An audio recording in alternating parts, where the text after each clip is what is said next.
It's already past 12 o'clock Pacific time, 3 o'clock Eastern time. That means the end of the NBA trade deadline. How did it go for the Clippers? How about the Lakers? Did they even make a move this trade deadline? Find out in the next edition of Sideline Sports Podcast.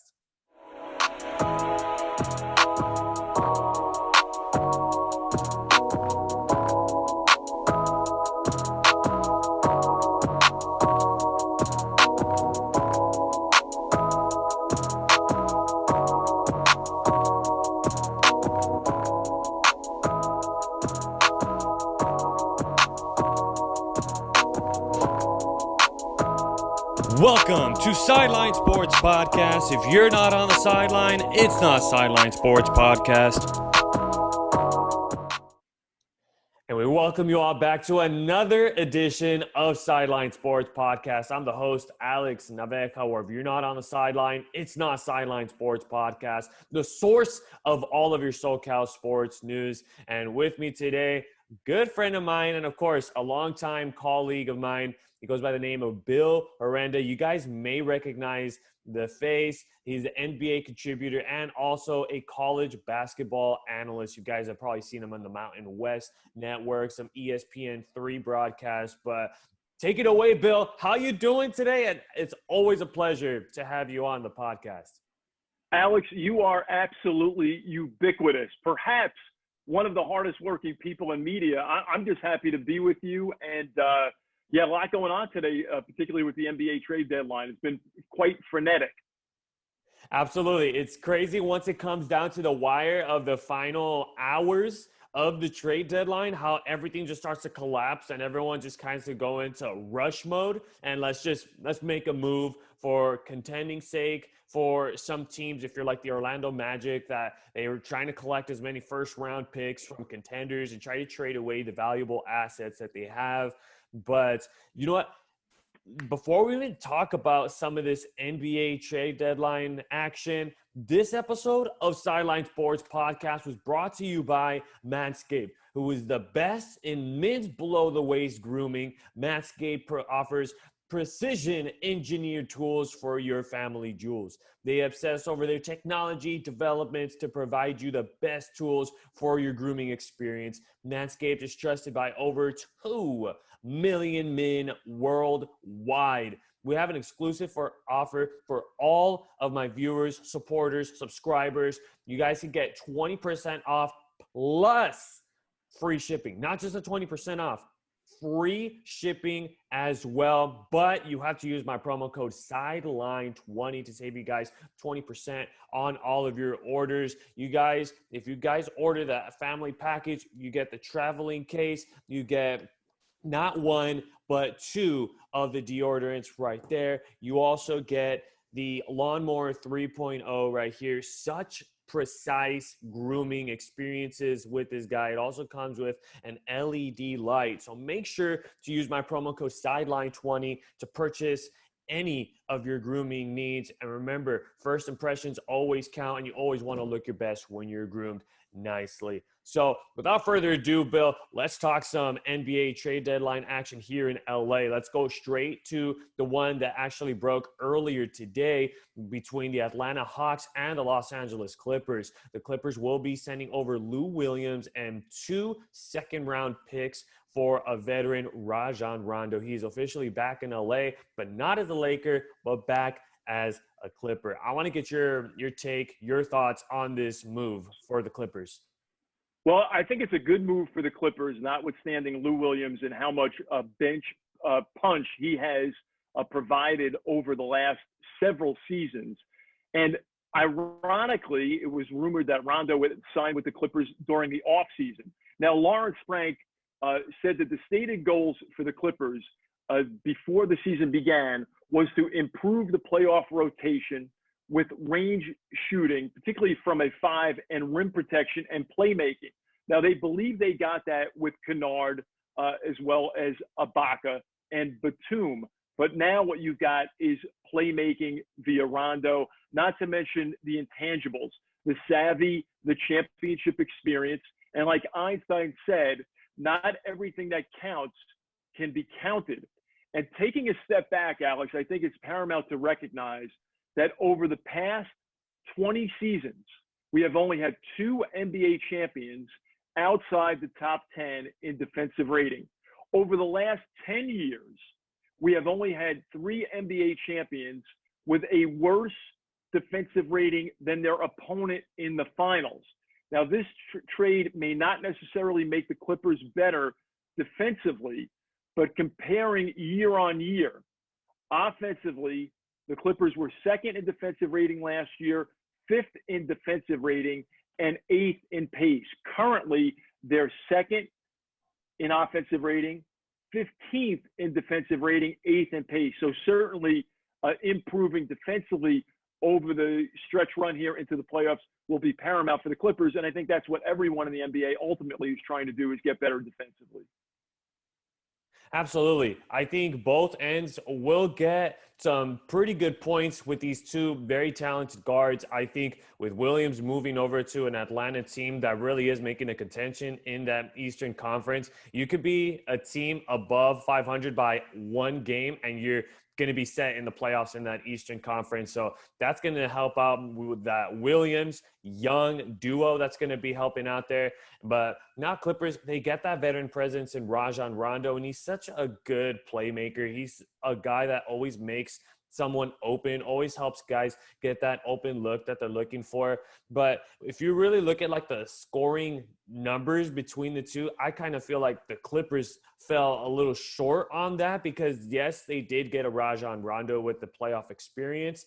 But if you look at the points per game, Rondo is only averaging at least around 6 points a game. Whereas if you look at Lou Williams, he's averaging at least 12.4 points a game. So there is a little bit of that scoring gap between the two.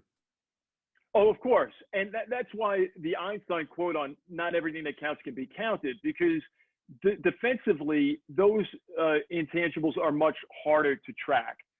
It's easier to do just the one-on-one offensive comparisons between players. But here is some other information on the Clippers, okay? When they are trailing at halftime, they're 4-9 overall this season. When they have 6 or more Clippers in double figures, they're 13-3. When they're out-rebounded by opponents, they're just 7-10. So I guess what I'm trying to say here is that you have to look at all 10 on the floor, Clippers and the opposition, and not just this microcosm of this one-on-one trade. And also for the Clips, I think what you're going to see here is, Terrence Mann of late has played well, and that may have made this trade more amenable to Clippers management. And you're not necessarily going to look for Rondo for prodigious scoring, certainly prodigious playmaking, but again, it's going to be your major guys, Leonard, as well as George, of course, who really hasn't been the same since the toe injury. And the other thing, Alex, to keep in mind as well is that UB Brown has talked about this over the years, that, January and February that's kind of the dog days of the league. That's when emerging teams can kind of steal games. And teams like the Clippers, Lakers are a different story now, of course, but the other teams that are in championship contention, the Suns, et cetera, they get a little bit more serious heading into March regarding seeding. So I think if you look at this trade just based mano a mano, yes, it's going to tilt statistically towards Lou Williams. There's no question about that. But I think you have to look at the Clippers in their totality, systemically, what this means for the roster. Yeah, if you really put it that way, I really think, I think maybe Rondo is going to be that guy that's going to help out more in the longer run and in those playoff runs, and just the experience that he's possessed when thinking back right. to. And you've got to give to get. You have to give up assets to acquire assets. And now, we've seen Zubac, who's such a willing screener, and obviously is a great interior player. We've seen Morris and Batum kind of switch roles and both embracing that and ascending, if you will. So again, I think this trade is good. I think it's actually good for both teams. We know that the type of run that the Hawks have been on, notwithstanding the loss in Sacramento last night to the Kings, but I think it certainly helps Atlanta as well. And ultimately, those are the types of deals that, you know, you ordinarily would like to see. And then obviously we have sellers in this market as well, namely Toronto and Orlando, that are hitting the reset button, particularly Orlando in a major way, in addition to the Raptors too. Yeah, it's been mostly Eastern Conference teams that have really been pressing the reset button and really just trying to collect as many first-round draft pick assets as possible and just trying to maybe one day really contend in that Eastern Conference. And really, like, that Eastern Conference, all it really takes is just to, like I said, just be at 500, be a game or two above 500, and you're really there in the postseason. And right. As right. we talk, and you know, Alex, oh, go ahead. I'm sorry. Go ahead. Oh, no, go ahead. No, so I think each franchise is going to look at their situation and look at where they're at in their championship pursuit arc. Now, if you look at Denver, acquiring Aaron Gordon here and JaVale McGee. Now, we started to talk about defense. I think both of these players will help Denver on the defensive end in a significant way. Gordon, of course, in contrast to McGee, who has won championships as a key figure, has been frustrated in Orlando with their inability to go deep into the playoffs. And of course, they've only been to the playoffs, if my memory serves me correctly, 2 times since Gordon has been in the league. They started off well this season, well-coached organization with Steve Clifford, but then the injury to Fulton, and then a cascade of injuries in Orlando. So Denver's perspective is probably, okay, if we improve defensively, do we have a shot here at challenging, you know, not only the Lakers and the Clippers and Phoenix, but also Utah, who has shown signs of being human recently, but then Utah has kind of bounced back. They've won 3 straight. Portland, again, another squad in the West making moves as well, acquiring Norman Powell, who's a great three-point shooter and a tough-as-nails defender, sending Gary Trent Jr. and Rodney Hood to Toronto.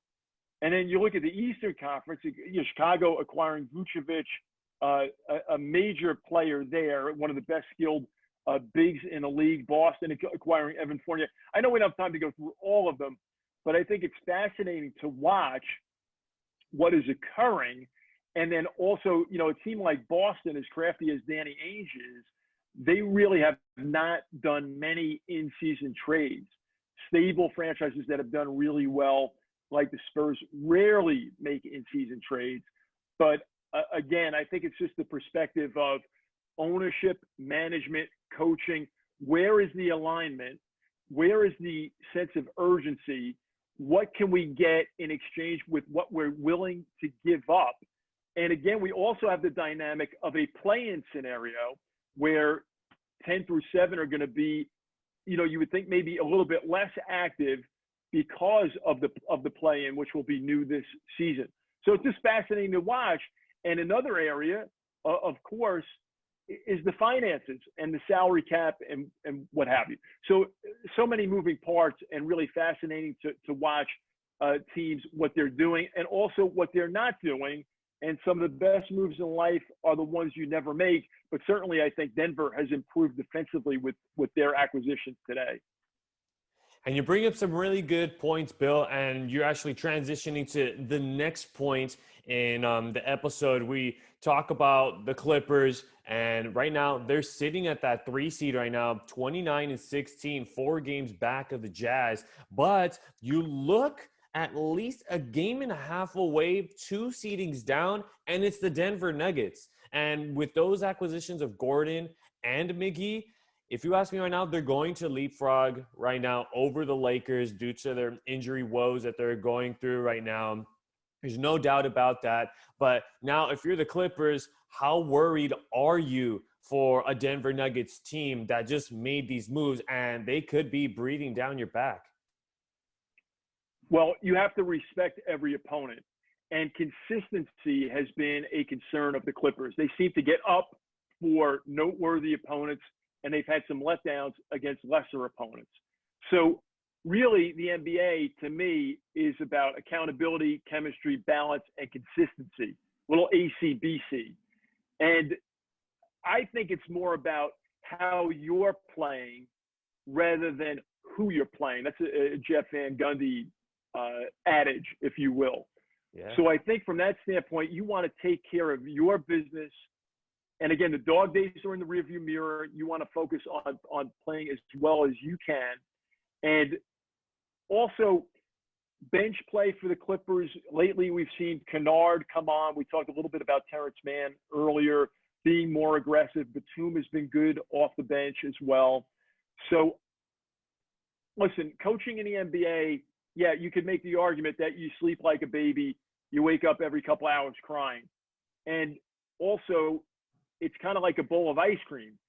You have to have it one scoop at a time. If you eat it too quickly, you're going to get a headache. So you have to worry really about what's in front of you and not get too concerned with the schedule overall, even though it's condensed.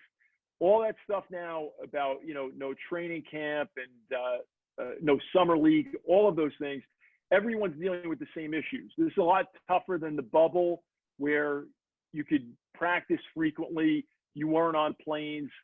Obviously, it's different with arenas. Some are somewhat full, others are empty, and what have you. But everyone is dealing with the same terrain, injuries, which we've seen. So you really have to maintain that focus. And like Michael Cage, the Oklahoma City Thunder analyst, says, consistency in our league is progress. So I would be concerned about my group playing as well as we can, as much as each game takes on a personality of its own, and it's really all about matchups, as are the playoffs. If you're not right, you're not going to go far anyway. Right. Absolutely. Nothing but facts right there, Bill. I definitely agree with a lot of those aspects, especially with what Coach Van Gundy has said in the past. Real powerful quote, especially in the game of basketball. Like you said, it's about the team that you have, not against who you're facing off. How good are you? How consistent are you? How's the team chemistry? These are all huge facts. And you talk about chemistry. And the Clippers, that was something they struggled with last year with Montrezl Harrell, with PG, with that playoff run, dropping 3 straight against the Denver Nuggets. It looks like the Clippers' chemistry, it looks a lot better, especially with the new head coach, with Coach Ty Lue. He looks like he's running that team he's running it great. The team looks so good. I really like that system that they've implemented where they're more of a 3-point shooting team, but they don't just go up with the 3. They share the ball each possession. They're moving it around for the open man. It's been a really good 3-point shooting team, but we have seen the Clippers fall on some games that we believe that, hey, they could have won in that one. Right. And you're right, Alex. And the numbers support you. Before last night's games, the Clippers leading the league in 3-point field goal percentage, 6th in the league in makes. One of the things that you want to recognize is 3-point differential. They're also making 2.5 more threes per game than their opponents. And their overall differential is plus 5.5. However, the other thing to think about is in the playoffs, the opposition is going to try to take away your best players and your best offensive weapons, your best strategy. So that leads to the discussion of, okay, well, what do you have to counter that? So while the 3-point shot has been extremely good to the Clippers, if you listen to NBA experts like Gordy Chiesa, a longtime assistant to the late great Jerry Sloan in Utah, frequently the teams that win in the playoffs are the teams that score the most points in the fourth quarter from the free throw line extended and below. So certainly 3-point shooting is a strength of the Clippers, but you have to be prepared to score in other ways. And you have to be prepared to counter when the opposition is successful in taking away your first and second options, or on nights in the playoffs, particularly when the 3-point shot just isn't there. So and I think everyone recognizes that in the playoffs, it's definitely a different animal. But certainly the three-point shot has been terrific for the Clippers.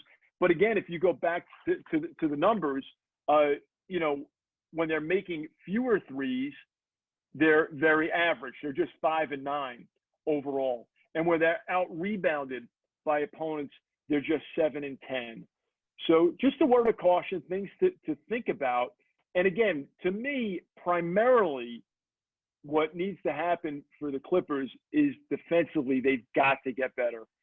And they have to be more consistent regardless of the opponent. And I think those are things that Ty Lue and his terrific staff are really going to try to inculcate in systemically throughout the roster as we move on here. Right. I think if they could incorporate the defense, really try to keep it as simple as, hey, don't allow your opponent to score more than you. Keep it below 100 if you really can. Avoid your opposition to score more than 100 points a night.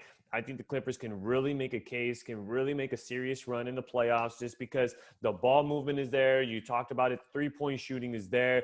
The coaching staff and the experience that they provide, everything is there. So now my final question to you is, I know this is going to be a pretty tough question. How do you think the second half of the season for the Clippers is going to go? And do you see them really staying in that 3 seed?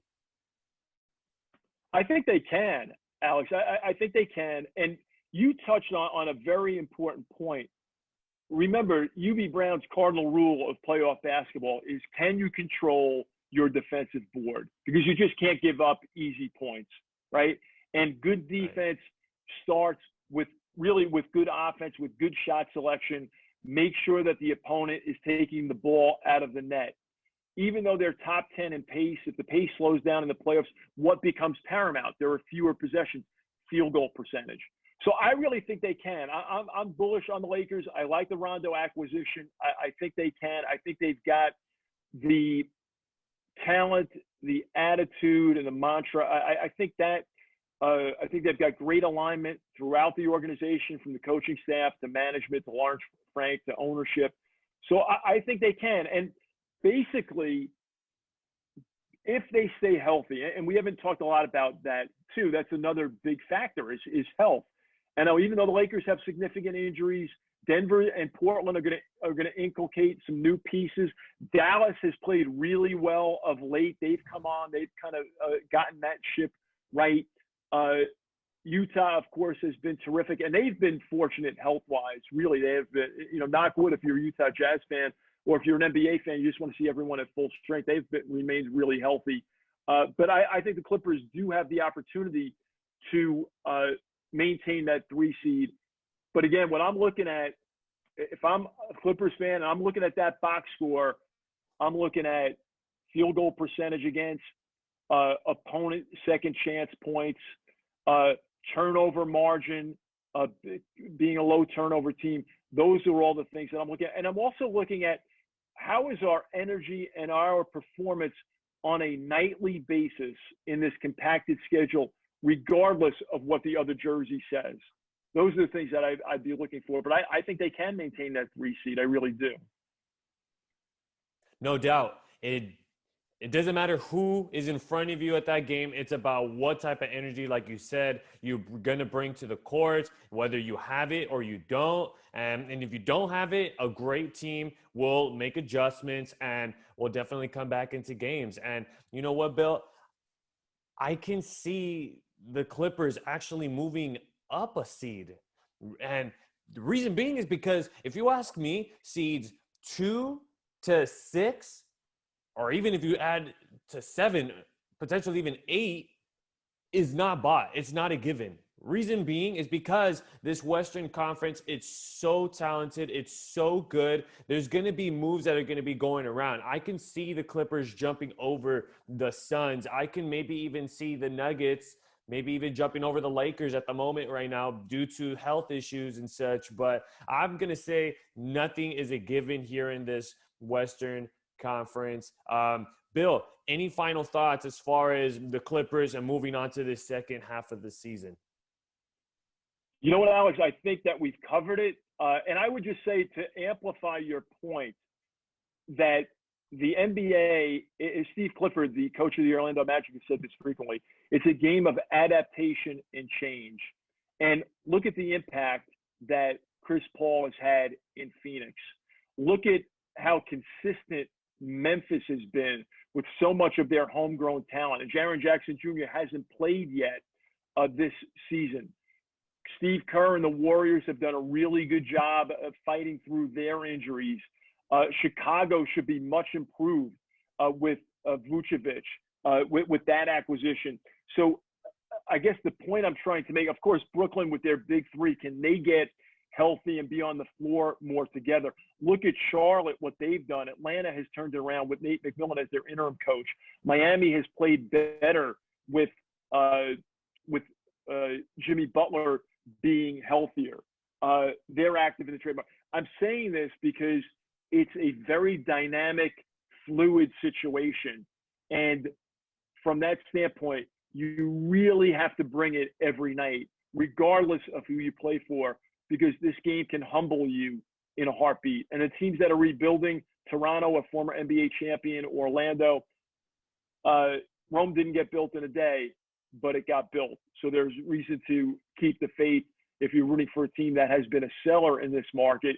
And if you're a fan of a team that's a contender, you just have to recognize that anything is possible because of the great talent and the great coaching in the league. No doubt. This second half of the season is going to be very interesting, especially for some of those teams that you talked about, like Charlotte, like the Bulls, like the Miami Heat acquiring that Victor Oladipo trade. But Bill, Right. Let's step aside. When we come back, let's talk about that shocking development of the Lakers staying pretty quiet during this trade buzz deadline. So if you're not on the sideline, it's not Sideline Sports Podcast, a source of your SoCal sports news. We'll be right back. This is George Sayers here on the Block, Baseball Talk podcast host and CSUSM Baseball Club president, and you're listening to Sideline Sports Podcast. And what an exciting episode of Sideline Sports Podcast that it's been. First half, we were talking about Clippers and some of the moves that they've made, along with some of the moves that were made along in the NBA trade deadline. Once again, I'm Alex Naveja from Sideline Sports Podcast, where if you're not on the sideline, it's not Sideline Sports Podcast. And of course, Bill Herenda. We've been having a good time today. NBA contributor and college basketball analyst, has broadcasted many Mountain West basketball games along with a lot of ESPN3 broadcasts.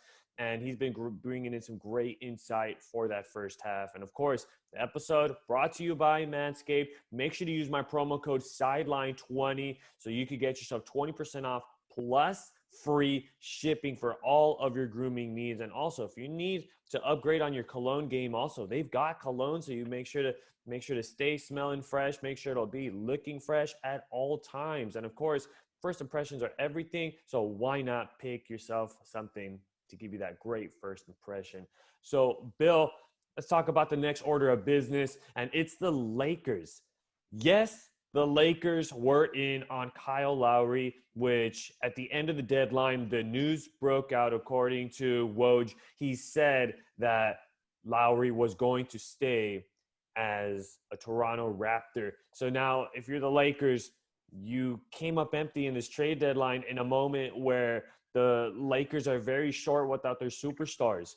Why didn't they make a move in this trade deadline? Well, one thing to consider, Alex, is that their depth at the point guard position between Schroeder and Caruso, and it's not quite over yet because we have to remember the buyout market, which will extend.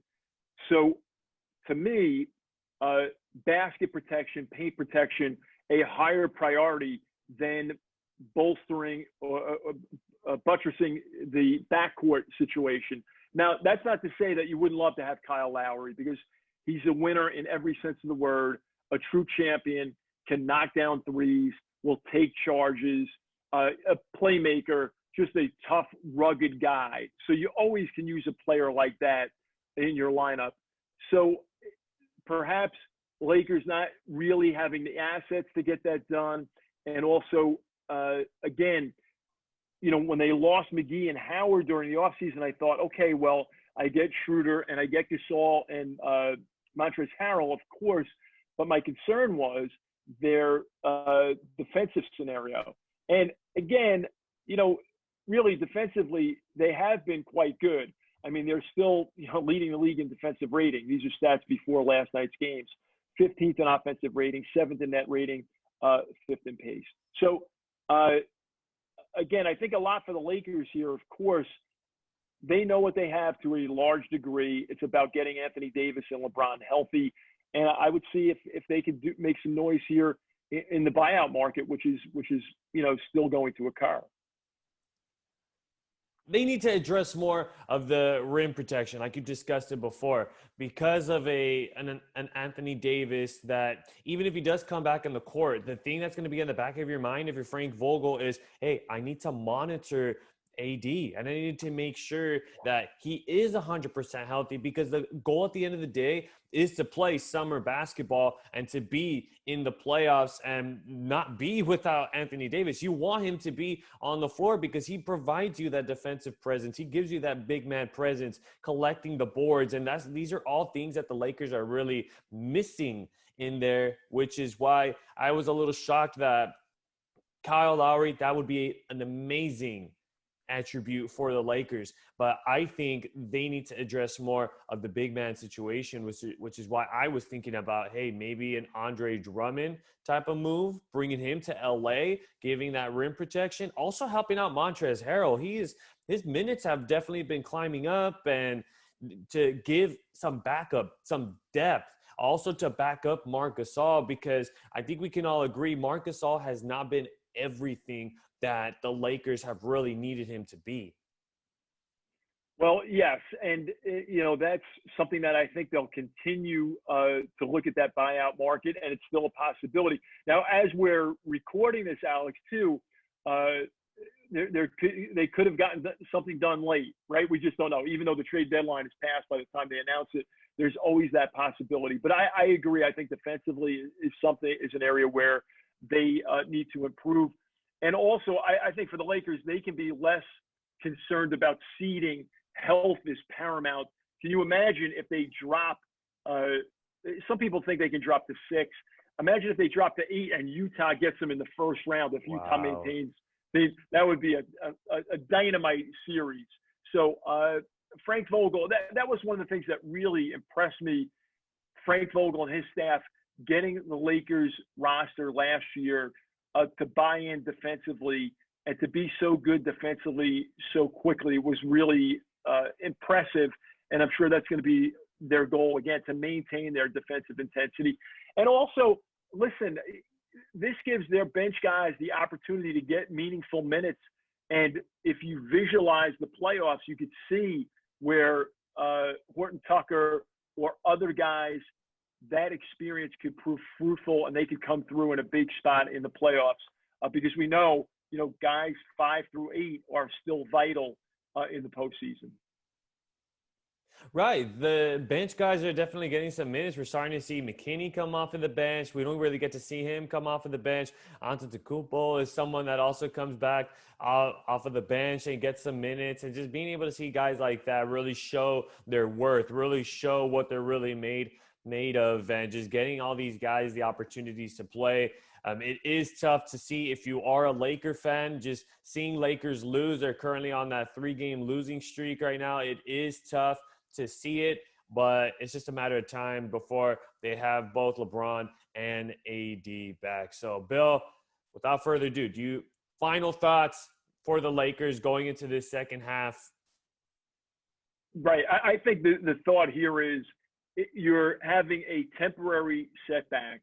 And if you think about having LeBron and Anthony Davis back with fresh legs, rejuvenated, ready for the end of the regular season and into the playoffs, I think you would take that as opposed to those guys worn down, tired, haggard due to this condensed season. So maybe there's a silver lining for the Lakers through these injuries to their marquee players.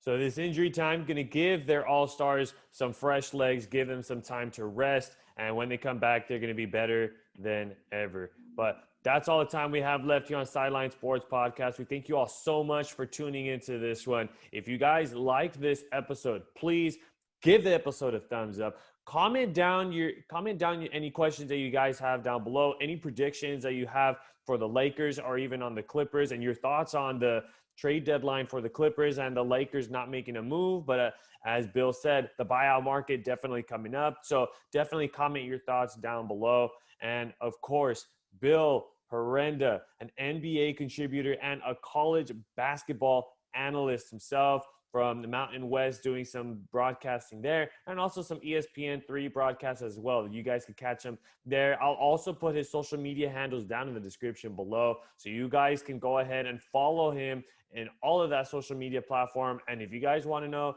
about basketball and stay up to date with it, give Bill a follow. So, of course, Bill, thank you so much for coming on the show. Appreciate it. Alex, my pleasure. It's been a blast. Thank you so much.